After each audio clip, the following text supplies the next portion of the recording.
You know, Sarah, most people enter a negotiation thinking it's a battle of logic. They think if they have the best data, the most rational argument, they win. But they're wrong. Negotiation isn't an act of battle. It's a process of discovery. It's about navigating the messy, irrational, animalistic impulses that actually drive human decision-making. And that's exactly what worries me, Marcus. Voss's entire system feels less like a conversation and more like psychological warfare. You're not discovering a person, you're dismantling them. It's about finding their black swans, those hidden pieces of information, and using them to force a breakthrough. It feels predatory. It's not predatory. It's practical. In a hostage situation, compromise is a disaster. If a kidnapper has 4 hostages and you split the difference, you give him 2 and he keeps 2, no one wins there. That's why the system is built on winning without giving anything back of substance, while still leaving the other side feeling like they have a great relationship with you. Oh, the relationship-affirming dismantling. Let's start with one of the most counterintuitive parts of the book, the obsession with the word no. Voss literally says, no is better than yes. To most of us, no is the end of the road. Why on earth would you design a system that hunts for rejection? Because no isn't rejection, Sarah. It's protection. Think about that annoying telemarketer who calls you during dinner. They try to trap you in a yes pattern. Do you like clean water? Yes. Do you want to save money? Yes. You feel your muscles tighten because you know you're being funneled into a corner. Yes feels like a trap. No, on the other hand, feels like a safe choice. It maintains the status quo. So you're saying we should make things intentionally difficult? Oh, that sounds like a recipe for a stalemate. It's the opposite. When you give your counterpart the permission to say no, you preserve their autonomy. People will fight to the death to feel in control. If you give them the right to veto from the start, the emotions in the room calm down immediately. Voss even suggests asking, "Is now a bad time to talk?" instead of, "Do you have a few minutes?" If they say, "No, it's not a bad time," they've actually given you their total focus. It sounds like a cheap trick. You're just wordsmithing to get them to lower their guard. Voss talks about 3 kinds of yes: the counterfeit, the confirmation, and the commitment. He basically admits that most yeses are just a way to get the person to go away. Exactly. That's why you hunt for no to get to the real issues. No is the start of the negotiation, not the end. It allows the counterpart to define their space and feel secure enough to actually listen to you. Without that sense of safety, you're just getting a counterfeit yes that will never lead to execution. Fine.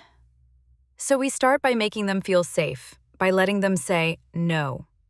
But then we move into what you call tactical empathy. Marcus, I find this term inherently dishonest.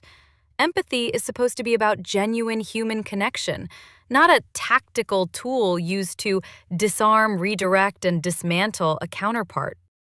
Sarah, you're looking at empathy as sympathy. They aren't the same. Sympathy is about feeling the other person's pain. Empathy, tactical empathy, is simply the ability to recognize the perspective of a counterpart and vocalize that recognition. You don't have to agree with them, you just have to understand their world. And vocalizing it through labeling, right? Ah, this is what I call gaslighting light. You're telling them how they feel so you can manipulate their brain chemistry. It's not gaslighting if it's accurate. Labeling is an emotional hack. Voss points out that when you label a negative emotion, like, "It looks like you're afraid of going back to jail," it actually reduces the activity in the amygdala, the fear center of the brain. You're taking the fear out of the shadows and putting it into the light of the rational mind. It's therapeutic.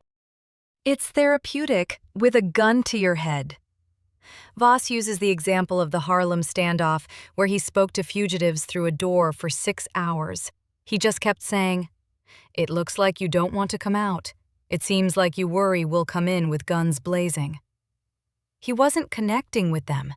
He was just wearing them down with tactical empathy until their brains literally changed states. And they came out alive, Sarah, that's the point. Labeling is a way to validate someone's emotion by acknowledging it. It makes them feel listened to. And psychotherapy research shows that when people feel listened to, they become less defensive and more willing to listen to other points of view. It moves them to a place where they can actually solve problems instead of just reacting to fear. It still feels like a performance. You're using these specific phrases. It seems like, it sounds like, it looks like, specifically to avoid using the word I, because I gets people's guard up. You're hiding your own agenda behind a mask of neutral observation. It's about being a people mover, not just a problem solver. If you say, "I'm hearing that you're angry," you're taking responsibility for their emotion, which can be offensive. But if you say, "It sounds like you're angry," you're a neutral observer. If they disagree, you can just step back and say, "I didn't say that was what it was. I just said it seems like that." It keeps the conversation flowing without you becoming the target. Which leads us to mirroring. This one is just absurd. Voss suggests repeating the last 3 words of what someone just said. He calls it a Jedi mind trick. I call it being a parrot. Marcus, if I just repeat everything you say, you're going to think I'm having a stroke, not building rapport. You'd be surprised. Mirroring, or isopraxism, is a biological principle. We are drawn to what is similar and fear what is different. By repeating the critical words, you signal to their unconscious mind, "Trust me, you and I are alike." It's uncannily effective. There was a study with waiters where those who mirrored the customer's orders got 70% higher tips than those who used positive reinforcement like, "Great!" or "Sure." Because the customers were so confused, they tipped extra to get away. Voss used this during a bank robbery in Brooklyn to get a hostage taker named Chris Watts to spill information.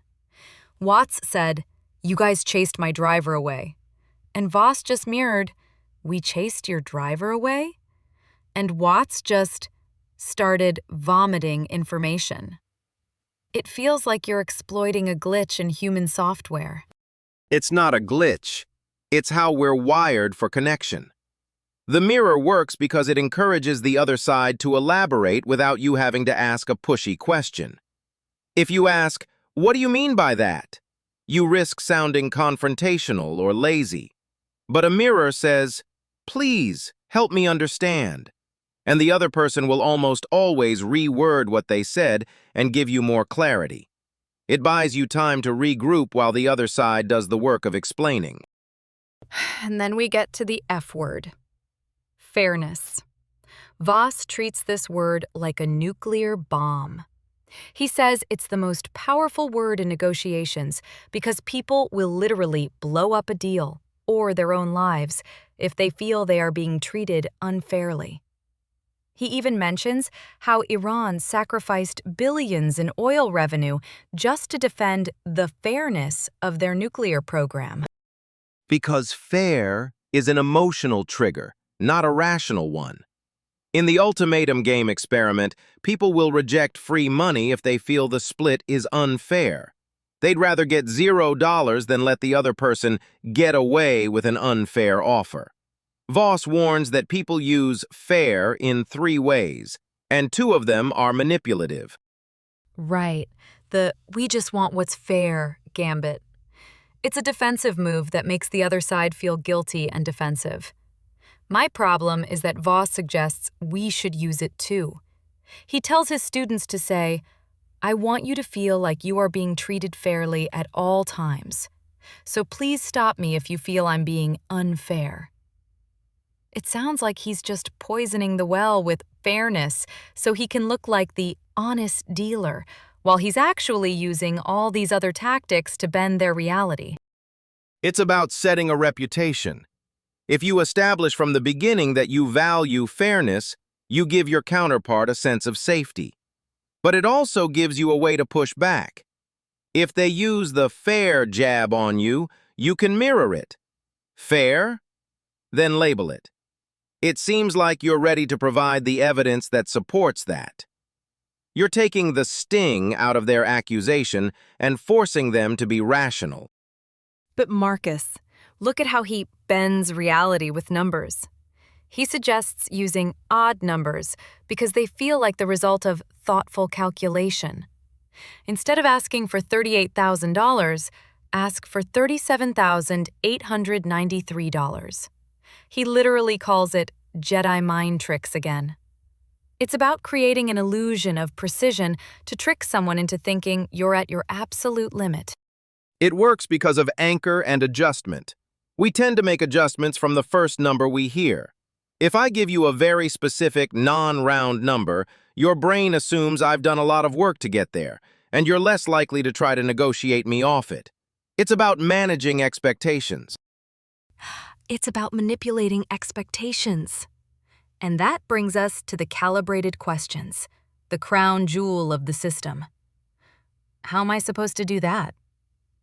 Voss used this against Harvard professors, for heaven's sake. He just kept asking how, until they eventually negotiated against themselves and gave him everything he wanted. It's the ultimate tool for creating the illusion of control. When you ask a calibrated question, a what or how question, you're implicitly asking for help. This appeals to the other person's ego. They think they're in charge because they're the ones solving your problem. But in reality, you're the one framing the entire conversation. Exactly. You're forcing them to do your work for you. If a kidnapper says, "Give me $1 million," and you say, "How am I supposed to do that?" You've just turned the problem of paying the ransom into his problem to solve. You're not saying no, which would be confrontational. You're just being passive-aggressive until they give up.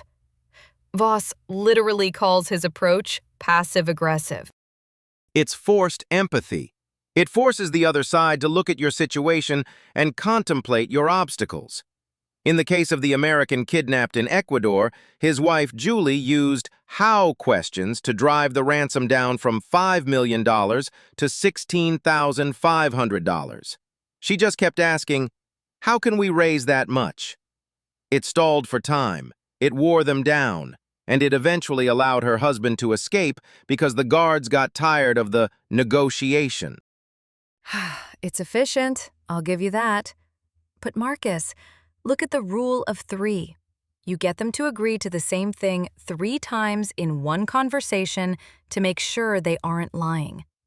You mirror them, you label them, and then you hit them with a how question about implementation.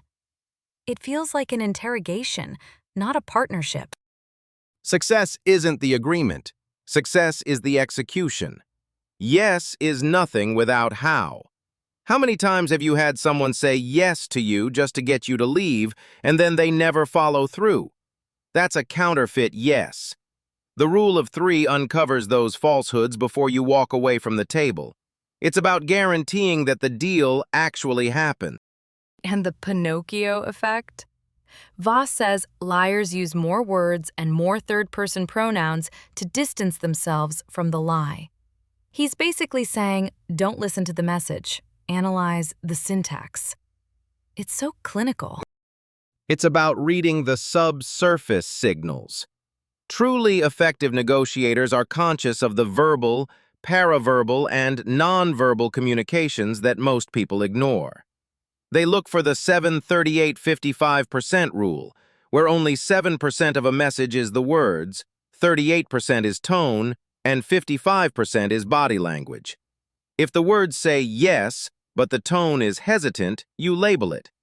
I heard you say yes, but it seemed like there was hesitation in your voice. You're building trust by showing you're actually paying attention. Or you're just showing them that they can't hide from your system. Let's talk about the Chris discount. Voss actually suggests using your own name to humanize yourself and get a better price. He'll go into a store and say, "My name is Chris. What's the Chris discount?" It's charming, sure, But it's still a tactic to force forced empathy. Humor and humanity are the best ways to break the ice. It makes the other side see you as a person, not just a counterpart. And that's the core of the whole thing, Sarah. The system isn't about being a robot. It's about understanding that we are all crazy, irrational, impulsive, emotionally driven animals. If you ignore that, all the logic in the world won't save you. I suppose. But Voss's final chapter is about finding black swans, those unknown unknowns that change everything. He says there are always at least 3 of them in every negotiation. He uses the example of William Griffin, a man who killed a hostage on a deadline because his hidden interest was actually suicide by cop.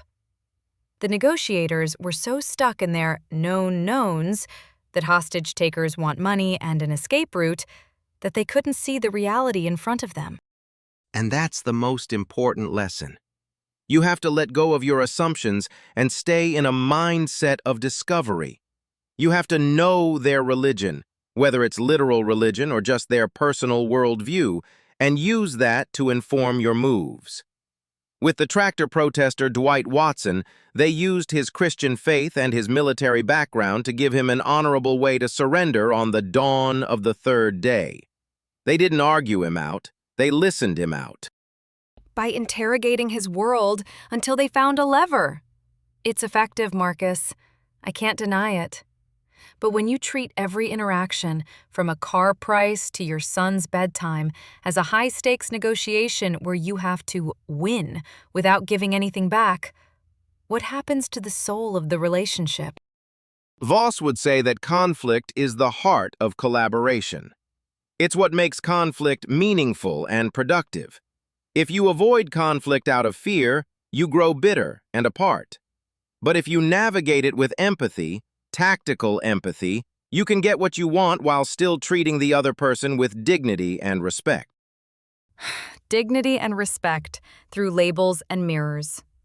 I'm still not convinced it's not just a highly refined form of manipulation. Maybe it is.